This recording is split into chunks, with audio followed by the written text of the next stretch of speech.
Her husband auctioned off his pregnant wife. The crowd was silent until one man showed up. What he did changed her fate forever. Watch to the end. Subscribe and write in the comments where you're watching us from.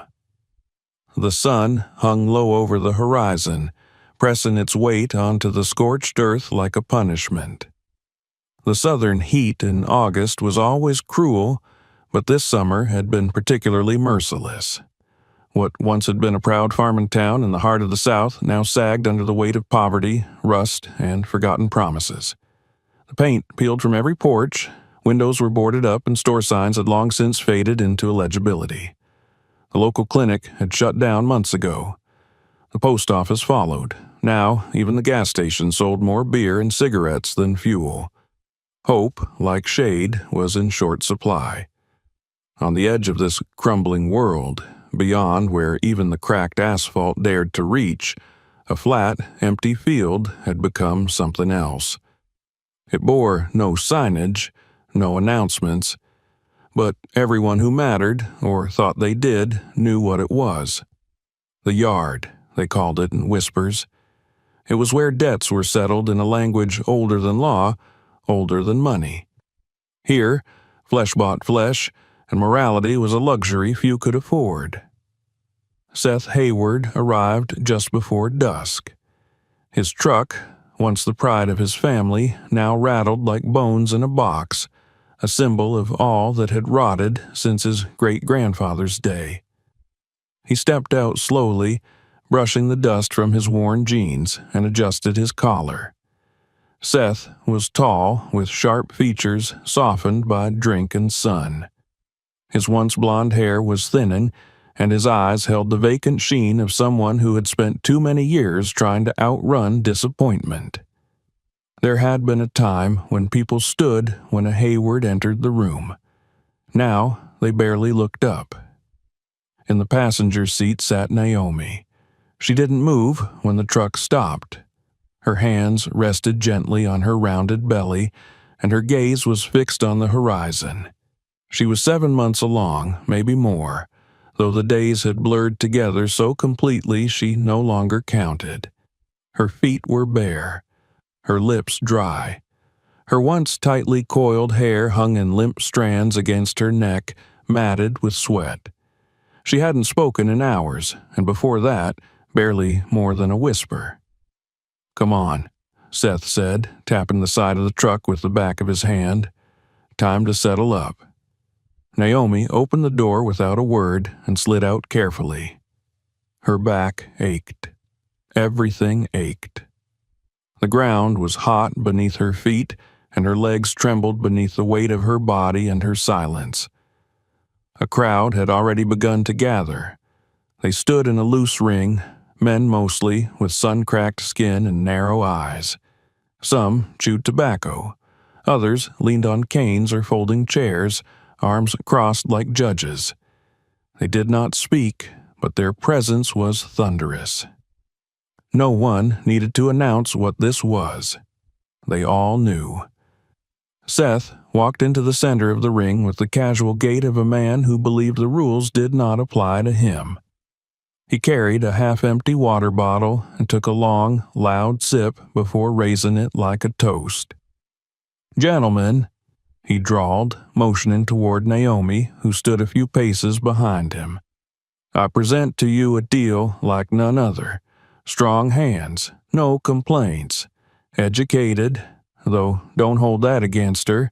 She's expecting 2, so you're really getting a 2-for-1 special." The crowd shifted, a collective inhale that wasn't quite breath. Someone coughed. A man in overalls scratched his chin but didn't meet Naomi's eyes. "She's got a ring too," Seth added with a smirk. "Gold. You can melt it down or keep it for sentimental value." He reached for Naomi's hand and yanked the ring from her finger with a practiced motion. She didn't resist. She didn't blink. That part of her, the part that flinched, had been carved out long ago. Still, no one moved. The silence stretched, uncomfortable and thick. Even among this gathering of debtors and users, of men who bartered in people, something about Naomi gave them pause. Perhaps it was the child. Perhaps it was her stillness. Perhaps, somewhere deep down, a few of them still carried a sliver of shame. Seth's mood darkened.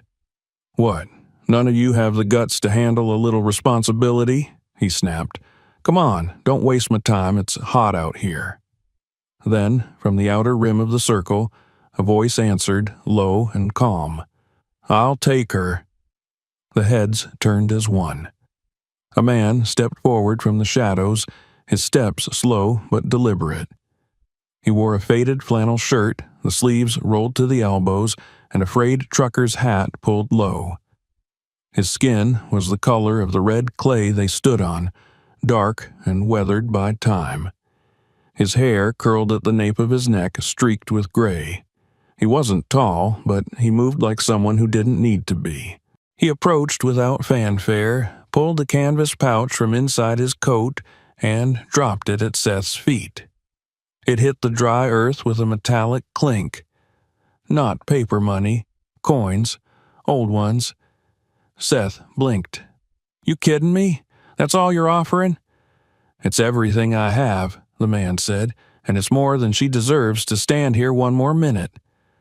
A ripple passed through the crowd. No one dared laugh. Some looked away. Others shuffled their feet, as if the ground itself had become unsteady. Naomi raised her eyes. She hadn't meant to, but something in the man's voice pulled her. He didn't look at her like a thing. He didn't look at her with pity or appraisal. He simply nodded once. She stepped forward, slowly, carefully. Her breath caught, not from fear, but from the sudden shift in her world's gravity. Seth scoffed and kicked the pouch toward the man. "Fine. Take your trash. You two deserve each other." The man bent, picked up the pouch, and turned without another word. Naomi followed. As they walked away, someone called out, "You'll regret that, Hart." But the man didn't look back. Neither did Naomi.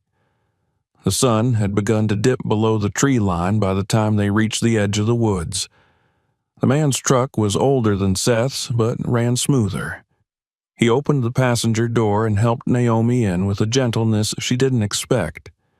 Her body recoiled from the contact out of habit, but she allowed it. Inside, the silence returned, but it was a different kind of silence, deeper, quieter, like grief with a heartbeat. "I don't expect thanks," the man said as he turned the key. Naomi stared out the window. "Then we're even. I don't know if I have any left to give." He nodded, shifted into gear, and drove. They didn't speak again for nearly an hour. The tires hummed against the gravel. Wind whispered through the cracked window. Trees passed in blurred succession.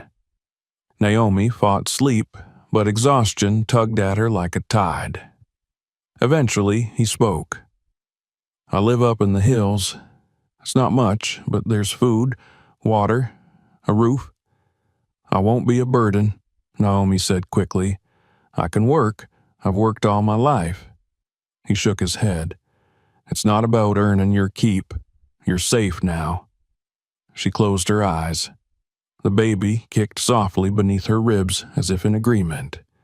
Not hope, not yet, but maybe the place where hope could start to grow. When the truck turned off the main road and rumbled up a narrow path lined with pine and fir, Naomi sat up. There was no gate, no fence, no welcome mat. Just a small, weather-beaten cabin tucked beneath a canopy of green. The truck rolled to a stop.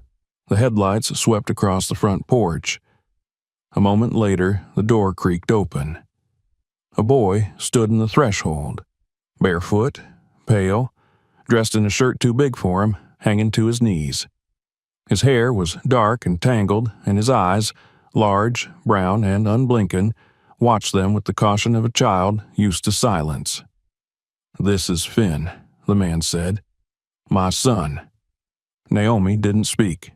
She didn't wave. She just nodded once, and the boy didn't move.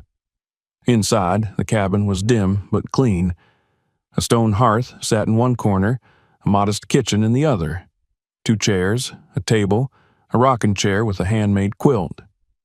"I can sleep on the floor," Naomi said, out of instinct. "The couch folds out," the man replied. "It'll be more comfortable." She nodded, but her hand never left her belly. He moved towards the stove. "I'll boil some water. There's tea in the cabinet." Finn still stood at the door, watching, waiting. Naomi turned toward him, softened her features. "You must be Finn," she said. He didn't answer, but he didn't run either. Later, after she'd sipped the tea and eaten a piece of dry toast with shaking fingers, she sat on the edge of the pull-out bed. The sheets were clean. The silence was vast. The man, Hart, someone had called him, stood at the edge of the room, uncertain. "You're safe here," he said. "I don't know what comes next, but you can stay as long as you need." Naomi looked up. "Why?" He hesitated. "Because someone should have done it for my wife, and no one did." She didn't press. He didn't elaborate. It was enough. Finn sat on the floor just outside the doorway, listening, not to the words, but to the spaces between them. He was good at that. Children like him always were. The first night in the cabin passed with a stillness Naomi could hardly comprehend. It wasn't that the forest didn't move or breathe. The trees rustled and crickets sang, but rather that for the first time in what felt like years, she wasn't listening for danger. No heavy footsteps, no shouted orders, no doors slammed in drunken rage. Only the creak of the rocking chair in the next room and the occasional low murmur of wind against the wooden siding. She had dreamed, once, fitfully, about lying down in a place without fear. She had pictured it differently. Cleaner, brighter, surrounded by music maybe. But this place, this little cabin nestled between the hills and pines, wrapped itself around her like something alive and kind. When she opened her eyes the next morning, sunlight streamed through the cracked window, filtered through pine branches outside. The air smelled of wood smoke and something faintly sweet. Her hand went automatically to her belly, pressing gently, searching for movement. The baby stirred in response, a roll, a thump, as if to say, "We're still here." She turned her head and saw that a cup of tea had been left for her on the nearby table. Warm, still steaming. Next to it, a folded note in steady, deliberate handwriting. "Rest as long as you need. The generator's low, but the kettle works. H." Naomi hadn't known his full name, and she still didn't, not officially. But the H confirmed what the voice in the crowd had said. Hart. Silas Hart. She eased herself up, pausing to stretch her back and legs. Every joint protested, but she moved without panic, without urgency. She walked to the kitchen barefoot, taking careful steps on the creaky floorboards. Silas was outside chopping wood. She could see him through the window, his back to her, sleeves rolled up, every motion purposeful. Finn sat a few yards away, drawing in the dirt with a stick. His small frame hunched forward, utterly absorbed. He didn't speak, didn't look up. The house was quiet, but it wasn't lifeless. There was presence here, not absence. Naomi explored slowly, moving from room to room. There was no extravagance. The walls were bare, save for one faded photograph above the fireplace, a woman with warm eyes and a smile that had clearly once belonged to Silas. She held a baby wrapped in a yellow blanket. Naomi paused and stared, letting herself feel the weight of their absence. There was sorrow in the cabin, she realized, but not rot. Pain, yes, but it was the kind that allowed room for breath. On a shelf near the fireplace sat several books, medical guides, military manuals, a few classic novels. A small drawer was half open, revealing a harmonica, and a cracked photograph tucked between old dish towels. Naomi closed it softly, her fingers lingering on the wood. The baby kicked again, harder this time. She winced and pressed her palm to her side, murmuring softly, "It's okay. We're okay." When Silas came inside, he didn't comment on her wandering. He simply set down a bundle of firewood and wiped his hands on a rag. She watched him with wary curiosity. There was something about the way he moved, steady, economical, as if everything he did had been practiced 1,000 times in solitude. He didn't fill the air with noise. He didn't ask unnecessary questions. He offered space, and in that space she found herself able to breathe. "I'll be heading into town tomorrow," he said that evening while stirring a pot of stew. "We're low on some things. I can grab what you need." Naomi hesitated. The thought of him leaving, of being alone in this place with only Finn, unsettled her, not because she didn't trust the boy, but because she didn't trust herself yet. The world outside the hills felt like something she wasn't ready to face again, even by proxy. "I don't need anything," she said too quickly. Silas glanced at her, then returned his focus to the stew. "You'll let me know if that changes." Finn set the table without being asked. His motions were quiet but precise, like someone who had done this many times. Naomi watched him, noting how he kept his eyes down, his lips pressed together in concentration. She wanted to ask him 1,000 questions, but didn't dare break whatever fragile trust had begun to form in the silence. That night, after dinner, Naomi found herself sitting near the fireplace while Finn curled on the floor with a book of blank pages. He didn't write in it, just flipped through the sheets one by one, as if listening for a story that might emerge.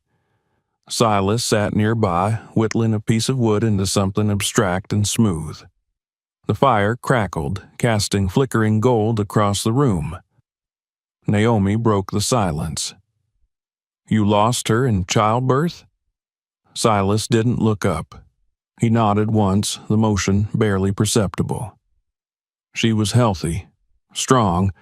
It should have been routine, but the clinic turned us away, said they didn't take walk-ins that late. Too risky." Naomi swallowed. "They wouldn't have turned you away if she looked like me." He didn't respond. He didn't need to. She looked down at her belly, her fingers splayed across the taut curve. "You've been alone since then." "Mostly." Naomi thought of all the nights she had prayed for someone, anyone, to reach out, to pull her out of the prison she called marriage. And here was this man, half broken and yet somehow whole enough to build something around her.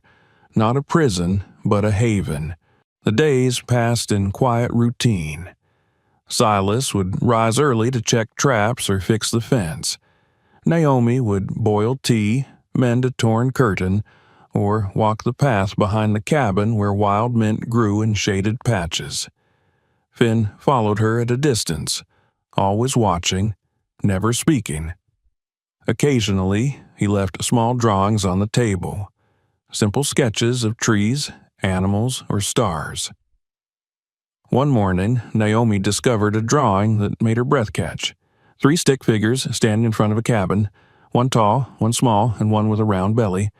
Underneath was a single word in the block letters, U.S. When she showed it to Silas, he only nodded.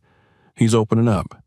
That night, as she lay on the fold-out couch with her hands cradling her belly, Naomi whispered softly, "We're not alone anymore." The storm rolled in on the 7th day. The wind came first, whipping through the trees like a warning. Then came the rain, heavy and relentless. The roof groaned and the windows rattled. Silas moved through the house with calm precision, reinforcing the door, bringing in dry firewood, double-checking the generator. Naomi stood at the window, watching the trees bend under the weight of the wind. She had always feared storms, especially when she was alone, but this time there was something grounding about it. Maybe it was Silas moving with purpose in the background. Maybe it was Finn sitting on the floor, unbothered, sketching a picture of the clouds. Maybe it was the hum of the fire behind her. Or maybe it was just that, for the first time in months, she wasn't afraid of what the morning might bring. Later that night, when the rain had slowed to a steady drizzle, Naomi stood on the porch wrapped in a flannel blanket. The smell of wet pine filled the air. She leaned against the post, listening to the quiet between drops. Silas joined her without a word. He handed her a mug of warm cider and leaned beside her. "I used to think I could fix anything," he said after a long silence. "Machines, people, myself." Naomi looked at him. "And now, I think some things don't need fixing. They just need space to breathe." She turned her gaze back to the trees, to the mist rolling over the hills. She thought of the child growing inside her, of the quiet strength in Silas's hands, of the boy who hadn't spoken, but who had already said so much. Maybe this was what healing looked like. Not grand gestures, not perfect moments, just the steady unfolding of breath and silence and the choice to stay. As she stepped back inside, Naomi caught her reflection in the window. Her face was thinner, her hair tangled, her clothes still threadbare, but her eyes, they were clearer, steadier. She walked past Finn, asleep now on the rug, his fingers still curled around his pencil. She tucked the blanket around him gently, then turned toward the flickering hearth and whispered to the room, to herself, to the child within her. "We're still here." And that, for now, was enough. The forest held its breath as September crept closer. The wind shifted subtly, taking on a crisper edge. Mornings arrived with a whisper of frost, and evenings slipped into the quiet dark more quickly than before. In the hills, time passed slowly, measured not by clocks, but by the rhythm of life. The crunch of pine needles under boots, the creak of old wood, the steady heartbeat of recovery. For Naomi, it was as if she were waking from a coma, not all at once, but inch by inch, each breath a reminder that she had survived something monstrous. Finn had grown more comfortable, drawing daily, occasionally offering her silent sketches in exchange for a nod or the trace of a smile. Silas, true to form, never pushed. He rose early, chopped wood, checked traps, boiled water. He said little, but his presence filled the cabin like a beam, quiet but unshakable. Naomi found herself relying on his steadiness more than she wanted to admit. She hated dependency, feared it, but Silas didn't ask her for anything, didn't require her gratitude or submission. He gave her safety without debt, a gift she didn't know how to receive but was learning to trust. Each day brought a new stitch in the seam of her healing. She began cooking again, cleaning, knitting. She rethreaded a pile of old buttons with Finn one afternoon and told him in a low voice how her grandmother used to sew late into the night, humming spirituals under her breath. The boy had listened without blinking, his hands careful and still. But beyond the trees, in the dry and crumbling world they had left behind, the shadows stirred. Seth Hayward hadn't taken his loss kindly. Not only had he failed to sell Naomi, his so-called asset, but he had lost her entirely, along with the reputation he had left among his creditors. The auction had been his last desperate act, the final card in a losing hand, and he'd thrown it into the dirt. He hadn't anticipated a man like Silas. He hadn't expected interference, Now, sitting in a smoke-stained motel room 2 towns over, Seth stared at his reflection in a dusty mirror and seethed. He looked older than his 36 years. His skin had the yellow pallor of cheap whiskey and sun damage. His eyes were rimmed with red, and the cut on his knuckle from punching a wall 2 nights before still throbbed. He had made the call that morning. The voice on the other end had been smooth and low, not friendly, never friendly. "You said she'd be delivered," the man reminded him. "You said the product was clean, compliant, and in demand." "She was," Seth snapped. "Still is. Pregnant, healthy, decent teeth. What more do they want?" "What we want," the voice replied, "is reliability, not excuses. I can find her. I know who took her. I just need time." You had time. The line went dead. Seth hurled the phone against the wall. It shattered, the back popping off and skidding under the bed. For a moment, he stood there panting, fists clenched. Then he walked to the window, opened it, and lit a cigarette with shaking fingers. He exhaled slowly, watching the smoke curl into the humid air. He knew where the man lived. Silas Hart. The ghost in the hills. The crazy ex-medic who disappeared after his wife died. People said he kept to himself, hunted his own meat, never came to town unless he needed salt or bullets. Seth remembered hearing about him a year or so ago when someone tried to rob the feed store and ended up with a broken jaw, courtesy of Hart's quiet but effective interference. The sheriff hadn't pressed charges. Nobody did. Hart was useful in a place where laws bent like cheap metal. Seth had a plan now. Not just to retrieve Naomi, but to make a point. No one stole from him. Not her. Not Hart. And certainly not the bastards who thought they could make demands and leave him bleeding for it. He made 3 more calls that night. 2 went unanswered. 1 didn't. The man who picked up was named Raymond Cutter, a former deputy who'd been dismissed years ago for excessive force that had been quietly swept under the rug. Cutter didn't ask for details.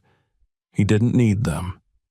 When Seth said he needed a woman retrieved, no questions, no mercy, Cutter only asked how far into the woods she'd gone. Back at the cabin, Naomi's world shrank beautifully. She had started singing again. Not loudly, never more than a murmur under her breath. But when she washed dishes, when she folded the patched blankets, when she moved through the narrow kitchen with a ladle in hand, the songs came. Simple ones at first, old hymns, lullabies, songs her mother used to hum on long bus rides home from work. She sang to the baby most often, her hands cradling her belly like a bowl of light. Silas noticed, though he said nothing. One afternoon, as he mended the fence near the chicken coop, he caught the sound of her voice drifting through the window. He paused, the hammer still in his hand. It was the first time the cabin had known music since the day his wife had been taken from it.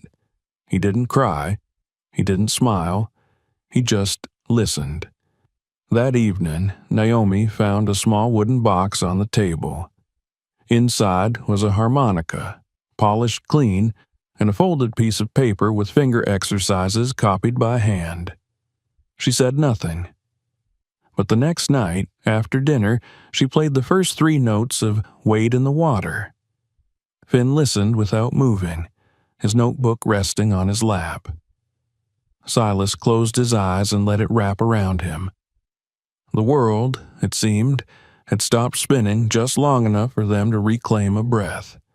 But safety, like peace, was never permanent. It was Finn who noticed the prints first. They were faint, just a few marks in the mud near the far side of the property, past the ridge where the ground sloped toward the stream.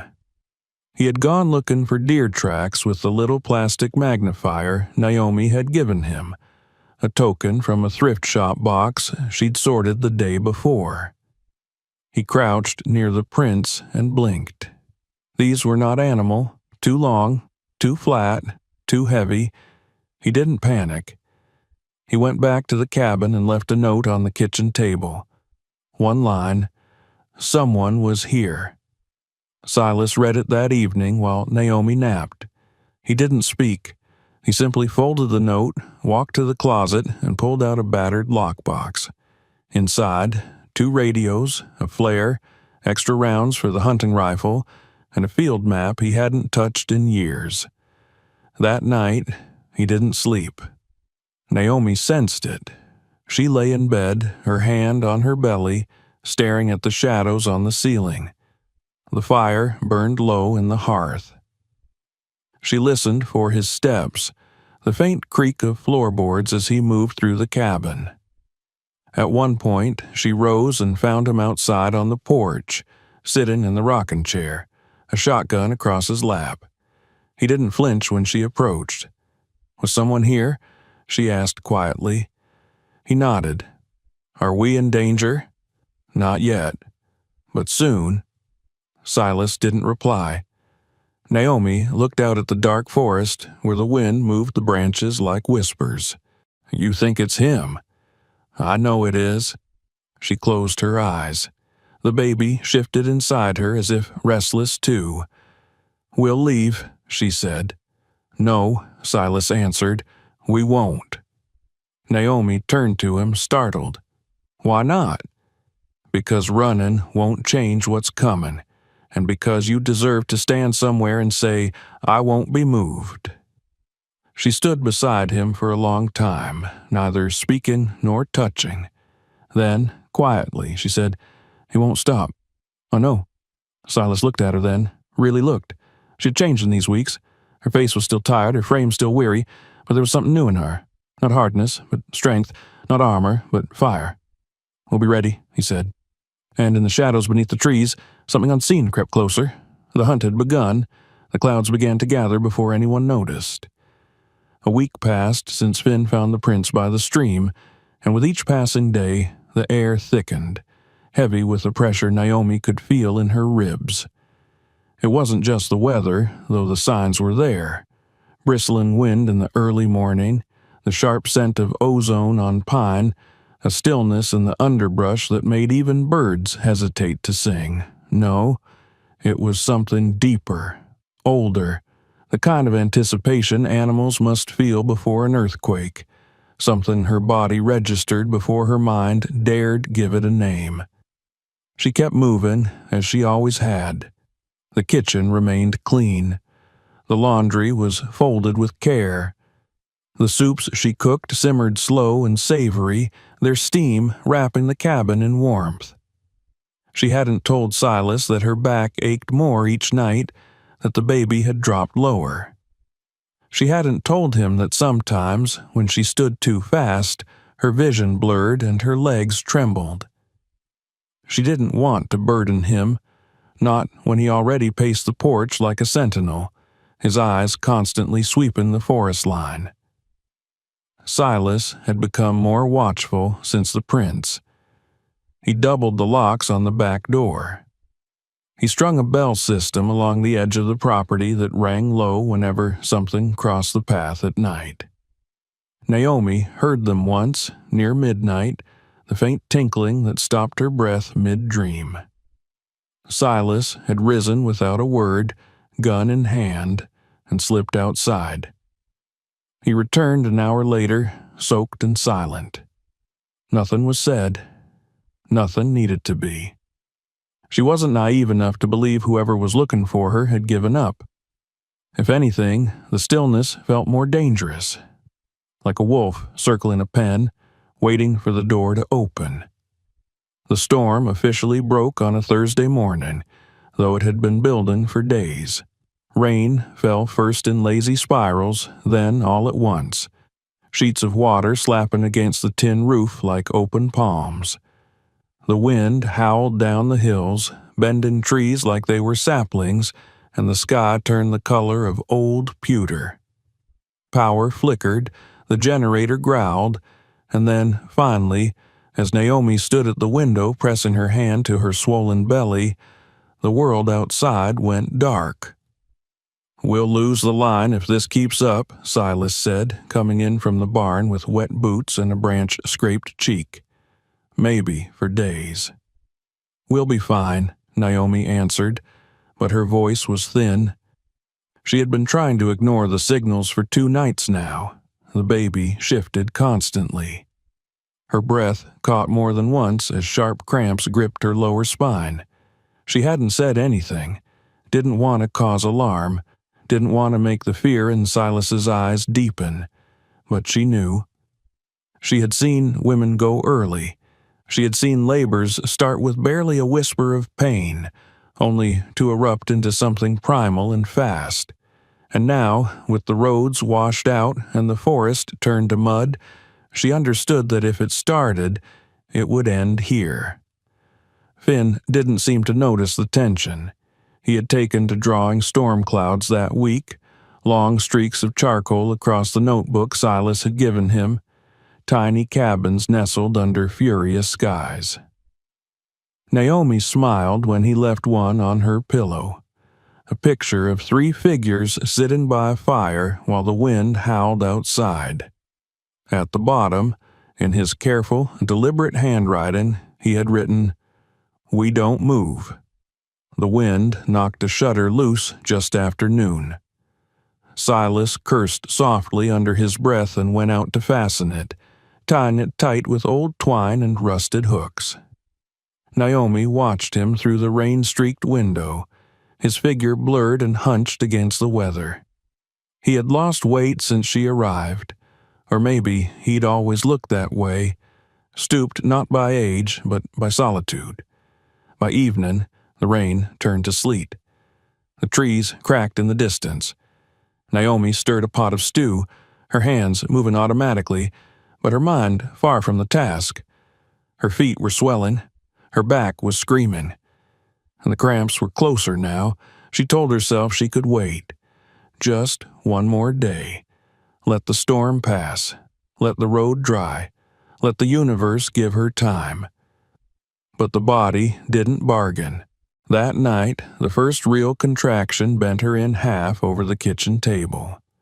She dropped the ladle, gripped the edge of the wood so hard her knuckles went white. The pain was deep and low, rolling through her pelvis like a wave. When it passed, she stood upright slowly, breathing through her nose, one hand on her belly. She didn't scream.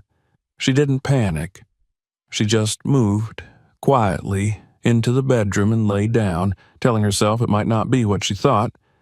Another wave came 20 minutes later, then one after that, 18 minutes, then 15. By dawn, the contractions were 10 minutes apart. Finn noticed before Silas did. He brought her a mug of warm water and lingered, watching her carefully. When she grimaced, he didn't flinch. Instead, he reached for the harmonica she had left by the nightstand and placed it gently beside her hand. A silent offering. She smiled, or tried to. I think she's ready," she whispered. Finn ran to the door. The morning light hadn't yet broken fully when Silas burst through the entrance, face wild with rain and confusion. Naomi was sitting on the floor near the hearth, both hands gripping the edge of the low stool, sweat glistening at her temple. "How far apart?" he asked, dropping beside her. She tried to answer, but another contraction stole her breath. Silas stood and began moving without hesitation. Towels, water, the first aid kit. He cleared the couch, laid down a tarp, fluffed the pillows. He moved like a medic again, precise, firm, all the softness gone from his voice. "You're okay," he told her. "We're doing this. You're not alone." She nodded, though her lips trembled. Another hour passed. The pain intensified. The cabin felt like a furnace. Finn sat in the corner, wide-eyed but steady, holding the harmonica like a charm. Naomi cried out once, a long, guttural sound that echoed off the walls. Silas knelt beside her, pressing a damp cloth to her forehead, whispering reassurances she barely heard, And then, in the midst of that primal chaos, something shifted. She felt it, the change, the final descent, her body bearing down with a force beyond thought or reason. "I can't," she gasped. "Yes, you can," Silas said. "I'm scared." "I know." A pause, then a voice, small, clear, and true.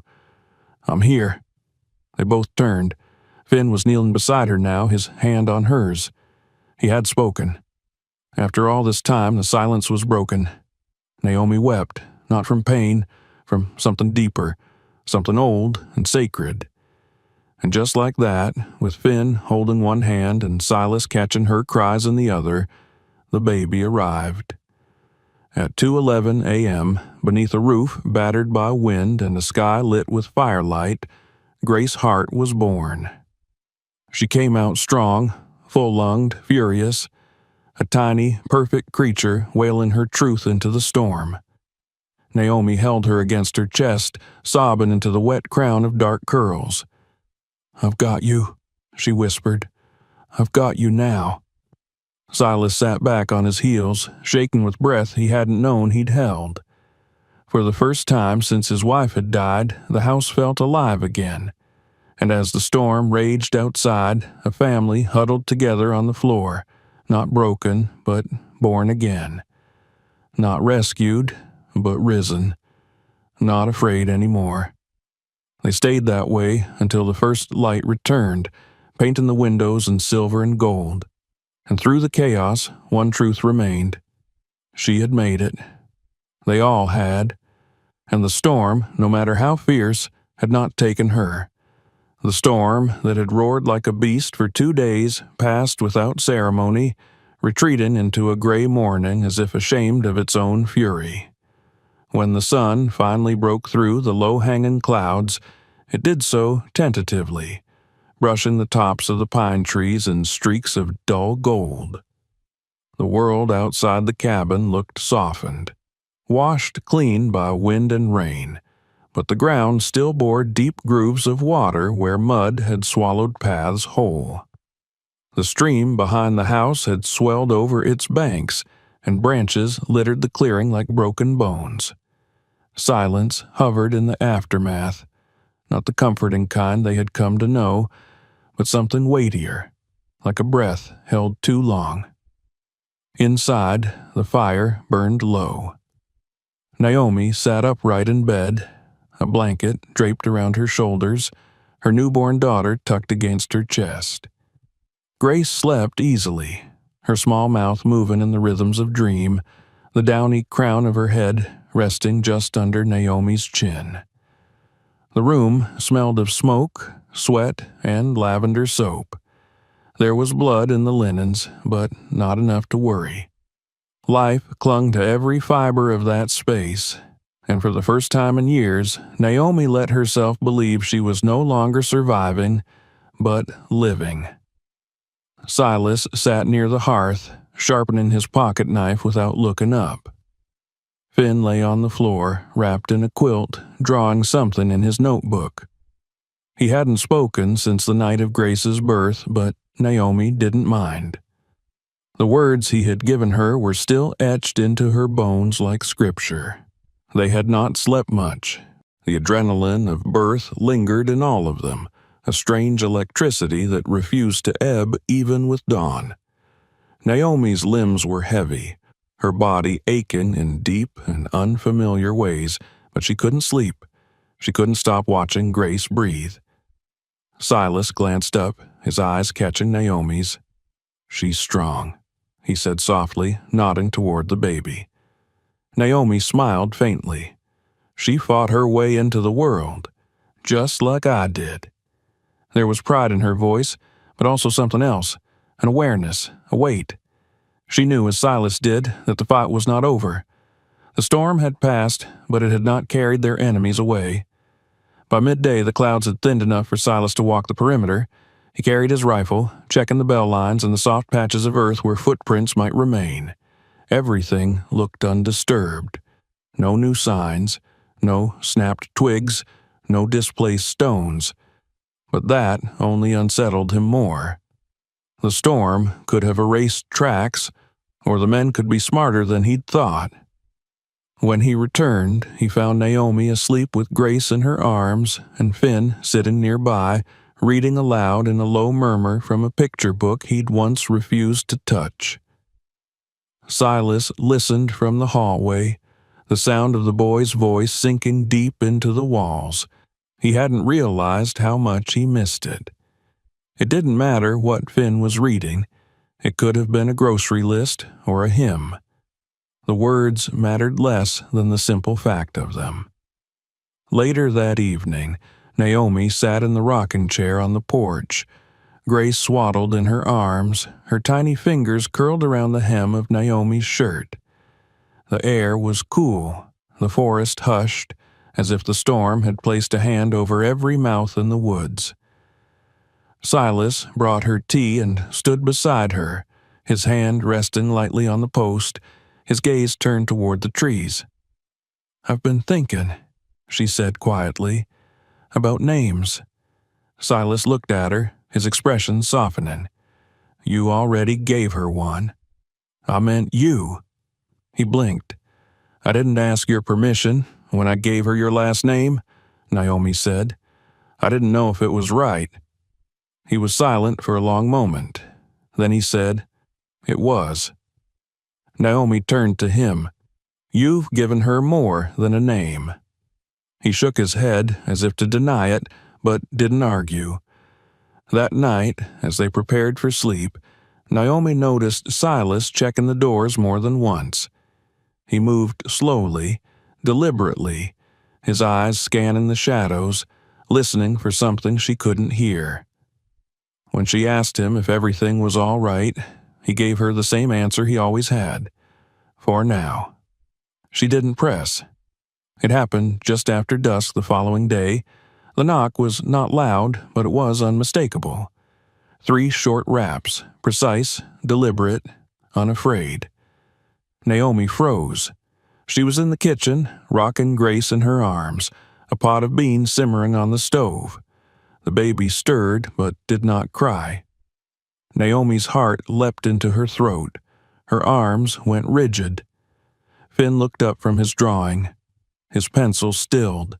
Silas came from the back room within seconds, his face pale and calm, his rifle already in hand. He moved to the window, peered through the curtain, and hissed under his breath. Naomi stood, her knees trembling, and moved quickly to the front door, positioning herself between the entrance and her child. She held Grace tighter, her body a shield.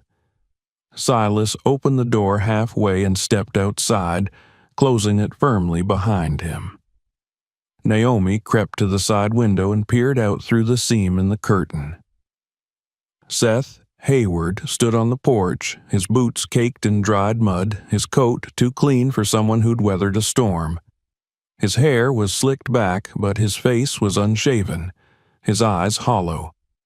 Behind him stood 2 men, one broad and red-faced, his arms crossed, a revolver hanging from his hip, the other tall and narrow, a coldness in his eyes that made Naomi's blood run cold. "Well, well," Seth drawled, grinning. "Didn't think I'd find you so cozy up here." Silas said nothing. "I figured you might have taken her, but I'll admit I didn't expect you to keep her, especially after the mess you made of yourself." "You need to leave," Silas said. His voice was low, dangerous. "She's mine," Seth said, gesturing toward the door. "Still my wife. Still got my blood in her belly. She's not your anything." Seth took a step forward. "You think you can play hero? Think this is going to end with you 2 raising that brat like some picture book family?" Silas raised his rifle slightly, not pointing it, but enough to change the air. "I think," he said, "you've already made your mistake." The broad man reached for his gun. That was when the sound came. A soft whistle, then another, from the trees, from the dark. A dozen small glimmers of movement. Seth froze. Silas had not been idle since Grace was born. He had driven into town under the pretense of getting supplies. He had spoken with 3 neighbors, all of whom owed him favors, all of whom lived deep enough in the woods to prefer their own justice. They had agreed to stay nearby for a few days, watching the tree line. Now, flashlights blinked from behind branches. The sound of boots on wet pine needles, the cocking of a rifle. "You brought friends," Seth muttered. "No," Silas replied. "They brought themselves." The red-faced man looked around, then cursed. "This ain't worth it." He turned and strode back into the dark. The other followed. Seth lingered. His jaw twitched. His hand hovered near his belt. "If I see her again—" "You won't," Silas said. Seth's eyes blazed. "You don't get to keep what's not yours." "I didn't keep her. She chose to stay." Seth spat into the dirt and stepped back. "This ain't over." "It is," Silas said. "You just don't know it yet." The 3 disappeared into the trees, the forest swallowing their footsteps. Silas stood on the porch for a long time before finally stepping back inside, locking the door behind him. Naomi was waiting with Grace in her arms. Her face was pale, but her voice was steady. "I didn't think he'd really come." "They always come," Silas said. He walked to her, rested his hand gently over hers just for a moment. "But so do we." That night they did not sleep. Silas sat in the rocking chair, his rifle across his knees. Naomi lay on the couch with Grace on her chest. Finn slept on the rug, his notebook forgotten beside him. Outside, the wind had calmed. The forest was still. But inside, the house felt like a lighthouse after a storm, battered, shaken, but lit from within. They didn't speak much the next day. There was nothing left to say. He had come, and he had failed, and the door was still standing. The morning after the confrontation was still and cold, the kind of cold that didn't belong to any particular season, but settled into the bones regardless. The sky hung low over the hills, gray and unmoving, as if the world itself were waiting to exhale. The storm had taken the color out of everything. Trees stood black and dripping, the earth sagged under the weight of soaked roots, and even the birds seemed hesitant to speak. But inside the cabin, a strange quiet had taken root. Not the silence of fear, but of endurance, of aftermath. Naomi sat by the fire, one arm cradling Grace, her other hand curled around a mug of lukewarm tea she'd forgotten to drink. The baby slept against her chest, her breath so soft Naomi sometimes had to press her cheek to feel them. Her face was unmarked, perfect, and impossibly small, but her presence filled the room like a cathedral bell, deep and ringing with promise. Every time Naomi looked at her daughter's fingers, her hair, the delicate line of her mouth, something inside her knotted tight and then slowly unspooled. She had brought her into the world with her own body, through pain and blood and fear, and she had kept her safe through the storm and the knock and the night that followed. Nothing could erase that.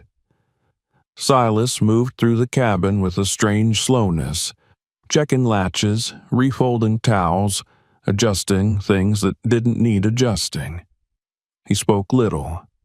His eyes drifted to the windows more often than usual, but not with panic, with calculation.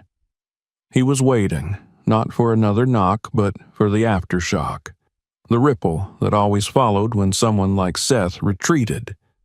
They all knew it wasn't finished. Seth might not return in person, but men like him didn't accept defeat. They spread rumors instead. They whispered in bars and backyards. They threw stones through reputations when bullets failed.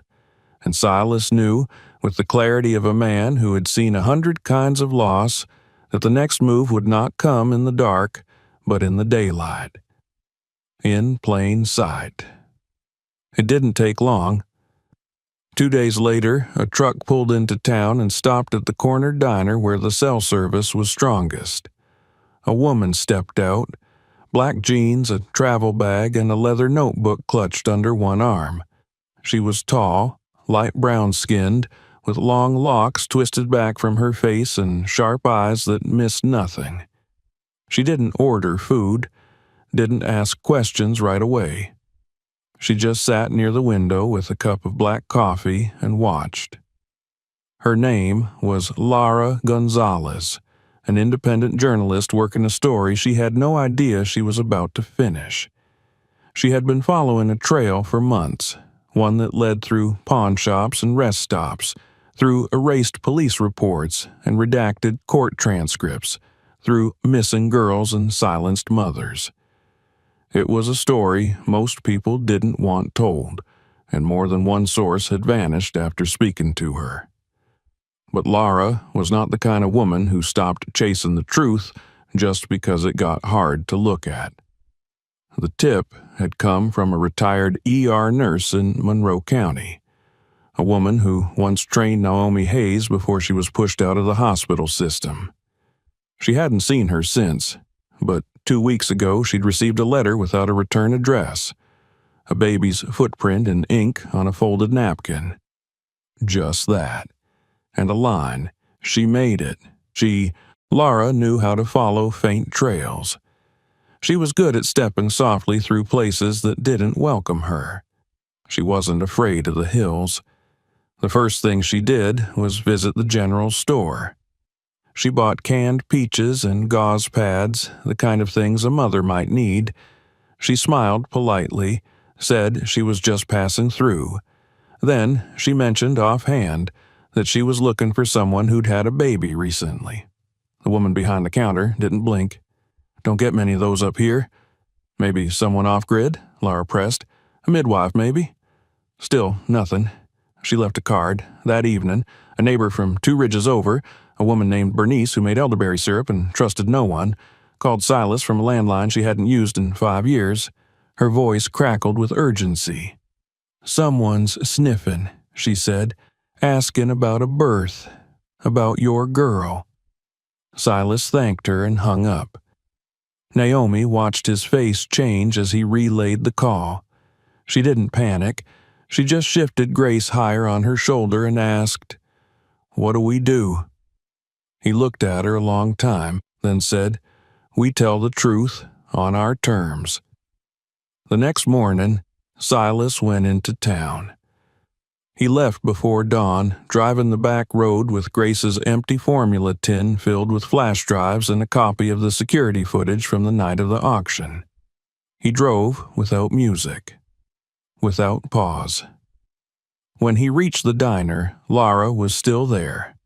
She looked up as he walked in, her eyes narrowing. "You Hart?" she asked. He nodded. She didn't offer a handshake. "I've been looking for a woman. Pregnant, disappeared months ago. Her name was Naomi Hayes." Lara's shoulders went still. "You know where she is? She's safe, and she's not hiding anymore." He slid the tin across the table. Lara opened it carefully.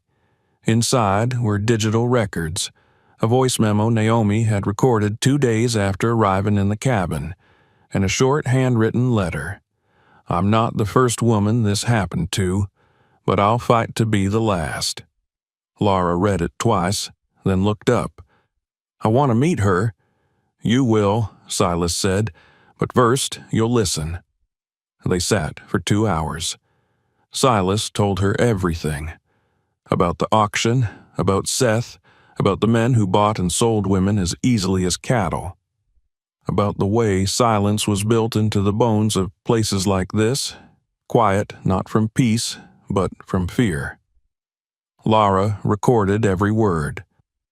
By nightfall, she followed him up the ridge road, her rental car struggling to make the climb. When she stepped into the clearing, Naomi was waiting on the porch, Grace in her arms. She did not flinch when she saw the stranger. She did not smile either, but she nodded once, like a woman who had long since stopped asking for permission. Inside, Finn brought Laura tea. They spoke late into the night. Laura did not interrupt. She listened, really listened, not just to the facts, but to the pain between them, the bruises that had faded, the ones that hadn't. Naomi spoke with a calm that wasn't cold, but rooted, grounded in something deeper than survival. When she finished, Laura looked at her and said, "You want this public?" "I want it loud," Naomi answered, "and I want names." 3 weeks later, the story broke. It wasn't in a major newspaper, not at first. It appeared online, shared by a handful of trusted outlets, then exploded across social media like fire in dry grass. Laura had done her homework. Photographs, maps, names of complicit officials, excerpts from Naomi's statement. And then the footage, grainy but unmistakable. Seth Hayward laughing as he offered his pregnant wife to the highest bidder. People couldn't look away. Within days, local news stations swarmed the area.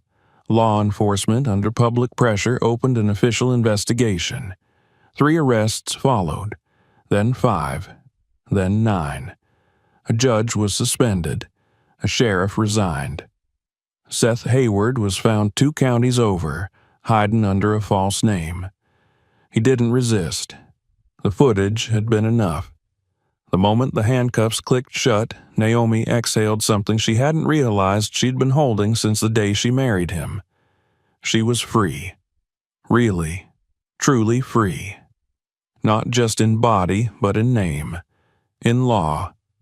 And the cabin, once a hiding place, became something new. People began writing. Women from other towns, other states. Some left abusive homes and had nowhere to go. Some didn't leave but dreamed of it. Some just needed to say, "I see you." Naomi read every letter. She kept them in a wooden box beside the crib. One day, after reading a note from a girl in Idaho who said she hadn't spoken in 3 years until she read Naomi's story, Naomi turned to Silas and said, "We can't let this end here." He looked at her, brow furrowed. "What do you mean?" "This house," she said, "this land, we make it into something for the next one, and the one after that." He said nothing for a moment, then, quietly, "Yes." The next day, Naomi drafted a plan. She would speak to Laura about nonprofits, about safe funding, about legal protections. Silas would work on expanding the cabin, adding bunks, fixing the barn.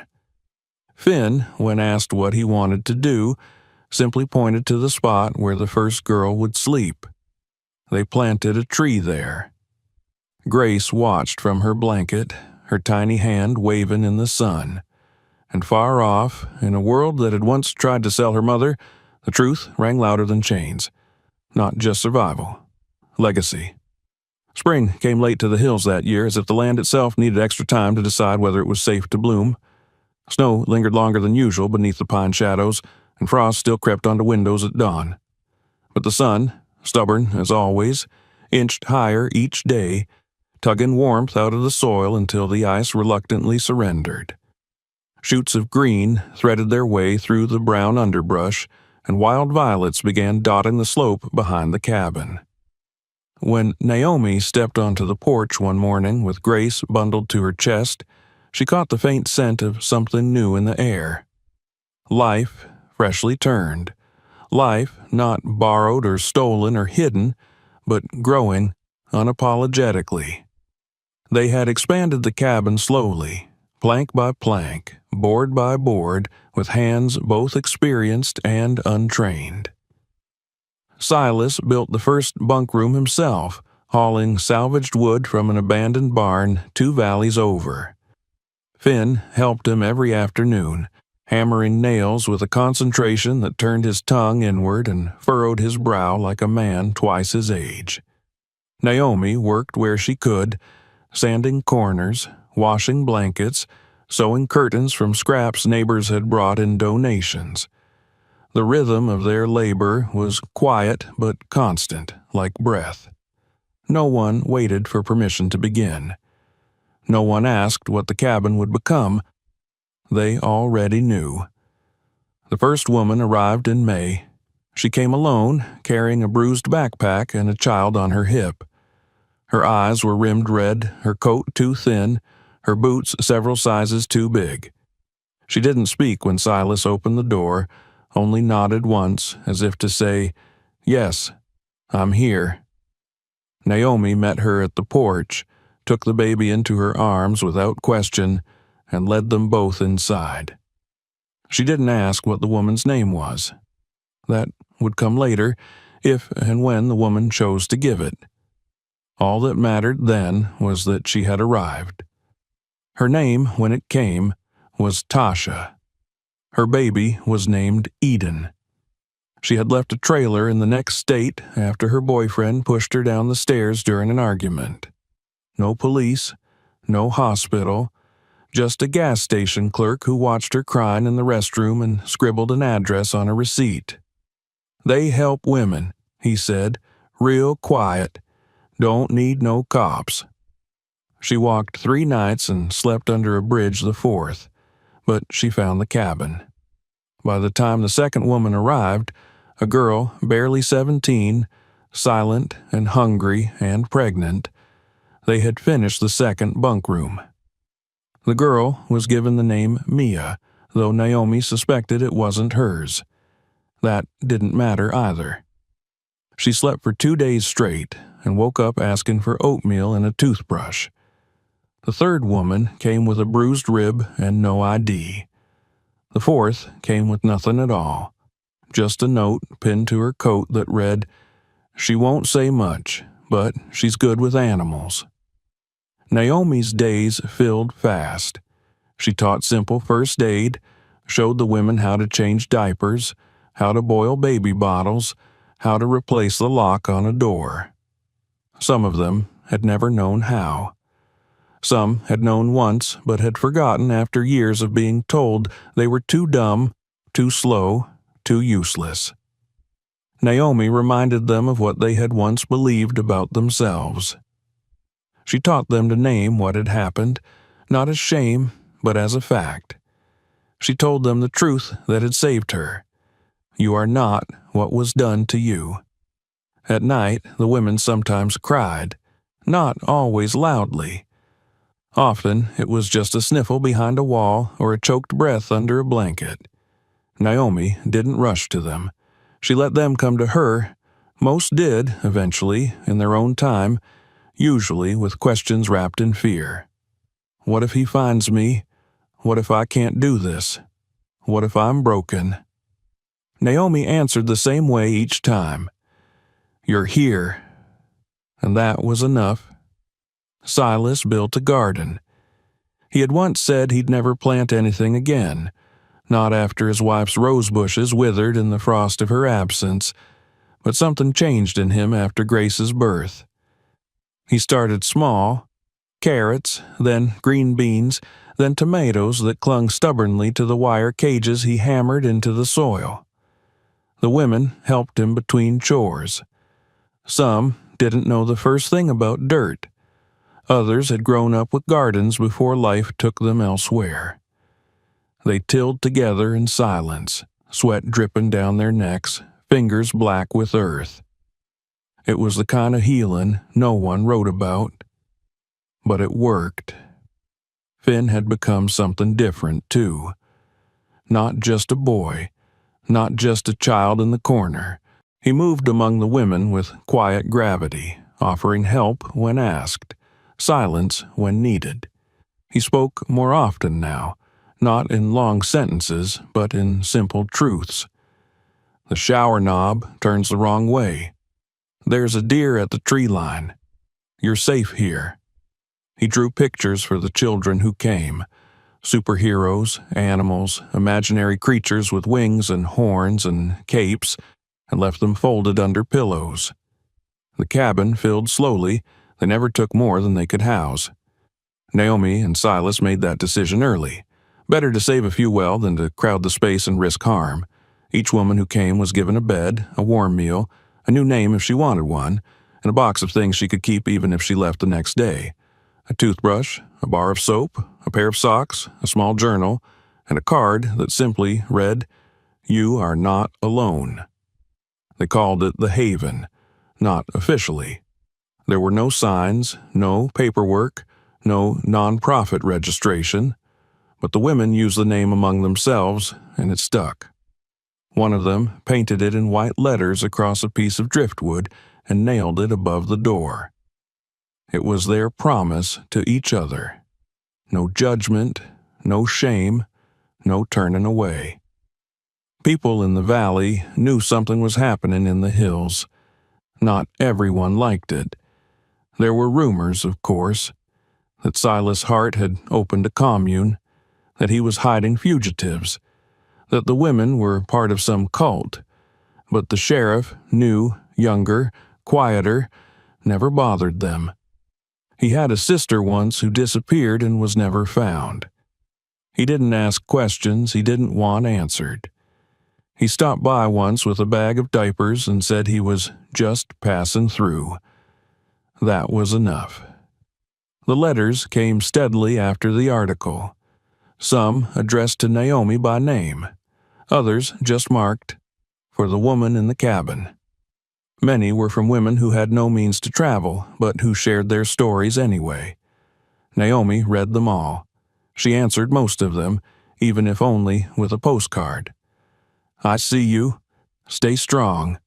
You are not forgotten."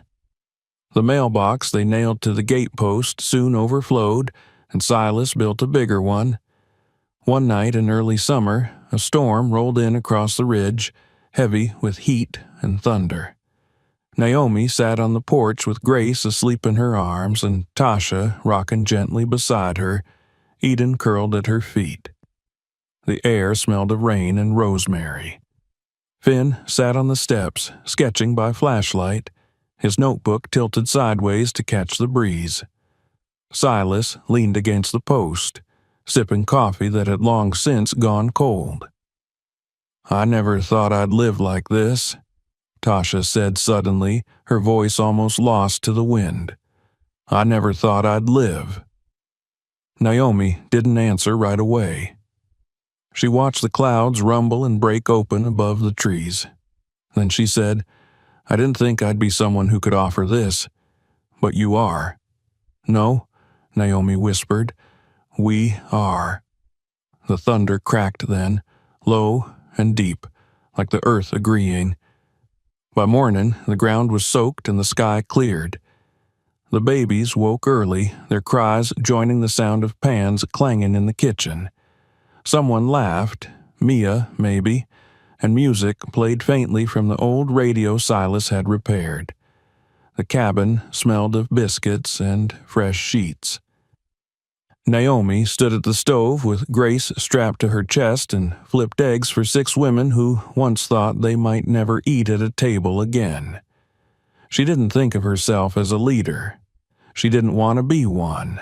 But when she looked up and saw the women smiling at one another, passing plates, holding each other's children, she realized something had shifted.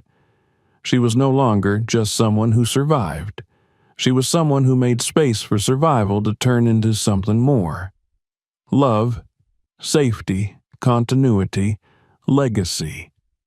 And in that quiet place where the worst things had once been imagined, something beautiful had been built. Not out of pity, not even out of hope, but out of the raw and stubborn decision to stay, to endure, to hold the door open for whoever came next. The Haven wasn't a place. It was a choice. And they had made it. Together. The summer sun lingered longer over the hills now, casting amber light across the gravel paths that wove between the main cabin and the smaller structures that had begun to emerge like seedlings from the forest floor. The Haven no longer looked like a single house tucked into the woods. It was a constellation of shelter. A quiet village pulsing with laughter, tears, and the stubborn rhythms of rebuilding. Chickens clucked lazily in their coop. The garden burst with tomatoes and zucchini. Laundry danced on lines stretched between trees, and the scent of lavender from a row of bushes near the porch drifted through the evening air like a benediction. It had been nearly a year since Naomi arrived barefoot and hollow-eyed in Silas's truck, her belly swollen and her heart clenched tight with fear. Now she moved with a calm sureness, her arms strong from lifting children, her voice steady when welcoming new women. Grace, no longer a bundle of crying vulnerability, had grown into a curious, bright-eyed toddler who chased butterflies across the porch and babbled to the wind like it was an old friend. Naomi often watched her and marveled, not just at the girl's resilience, but at the fact that she had been born in the very heart of a storm and emerged not broken but radiant. The day started as many did, with coffee brewing before dawn and Silas sitting on the steps with a book in hand, reading lines of quiet poetry under his breath. Naomi joined him with Grace perched on her hip, the girl chewing on a wooden spoon. They didn't speak much in the mornings. There was no need. Their silence had become a shared language. But this morning was different. A letter had arrived the day before, postmarked from Washington, D.C., and marked with a government seal. Naomi had set it aside after recognizing the emblem, her hands trembling only slightly.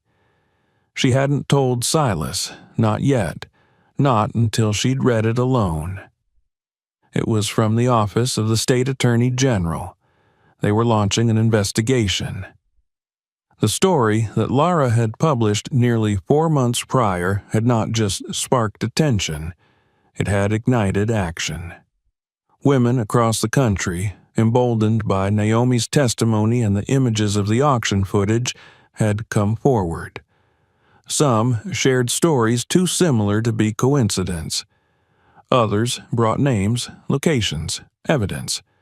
For the first time in years, there was traction.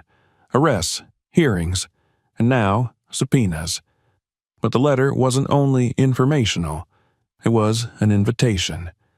They wanted Naomi to testify, not in a local courtroom, not at a small-town hearing, but at a federal-level trial against a network of trafficking coordinators who had quietly operated through private debt deals and unregulated land auctions for over a decade.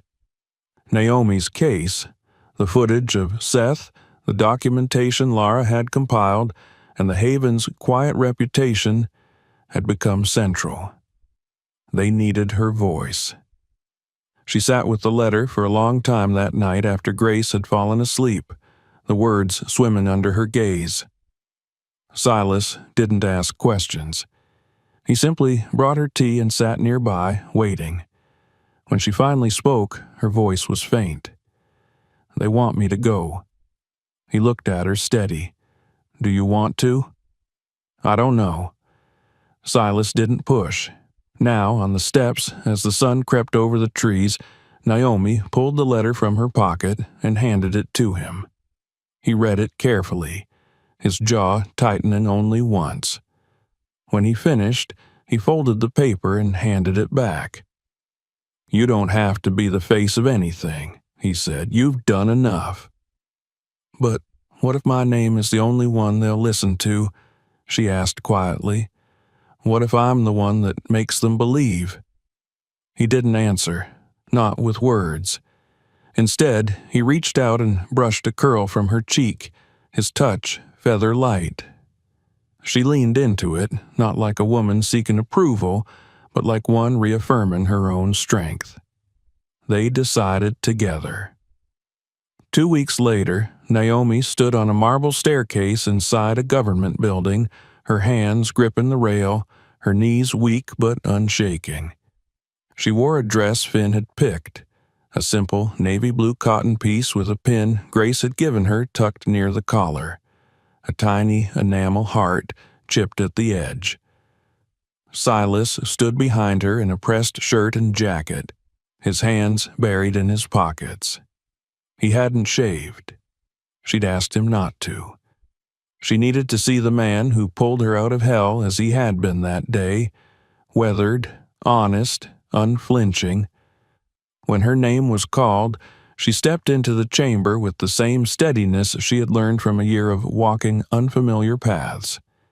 The room was cold, filled with faces she did not know. Men and women in suits, some skeptical, some sympathetic, others unreadable. Cameras clicked. A microphone stood before her like a second heart. She took her seat, and then she spoke. She told them about the field, the auction, the child in her belly and the price on her name. She told them about the silence, how long it had stretched, how loud it had grown inside her. She told them about the man who pulled her out, not like a savior, but like someone who simply chose decency when everyone else had walked away. She told them about the knock on the door, about the night Grace was born, with a rifle on the floor and hope in her lungs. She did not cry, not once. When she finished, there was no applause. There never was in places like that, but someone at the far end of the chamber, the court reporter maybe, or a young intern, stood and placed their hand over their heart. It was small. It was enough. The ruling wouldn't come for weeks. But the press coverage did. Naomi Hart, survivor turned protector, founder of the Haven, the woman whose baby had been born not in a hospital, but in the eye of a storm, and whose name now echoed in the halls of justice. They printed her face in magazines. Talk shows called. Publishers offered contracts. She declined most of it, because when she returned to the hills, when she stepped out of the truck and saw Grace running across the lawn with Eden and the other children, when she saw Mia painting a new mural on the cabin wall, when she saw the smoke curling from the chimney like breath, she remembered who she was. She was not an icon. She was a keeper of the door. 2 days later, another woman arrived. This one came with no warning. She wore no shoes, her hair buzzed short, her clothes soaked from crossing the river. She held no child, carried no bag, only a scrap of paper in her pocket. Naomi opened it. A name. Yours. Naomi said nothing. She stepped aside. The woman entered. The door closed. And Grace, watching from the porch, looked up at her mother and said her second full sentence. She's home. That night, as the wind moved through the trees and the stars blinked into being, Naomi sat beside the hearth with Silas and Finn. Grace curled between them, already drifting to sleep. The fire cracked gently, painting the walls in amber and gold. The mural Mia had finished that afternoon stretched above them, figures holding hands, forming a circle, each drawn with a golden mark above their heads. Not halos, lights, porch lights. Naomi leaned her head on Silas's shoulder and whispered, "We should build another cabin before the snow." He nodded. She smiled. Not everything needed to be spoken. Because the Haven would remain. Because they would always leave the light on. And because Naomi Hart was no longer a name whispered in fear. She was the answer to it. If this story moved you, don't forget to subscribe for more. Watch our other videos to discover powerful journeys like this one. And share this video to help the message reach someone who needs it.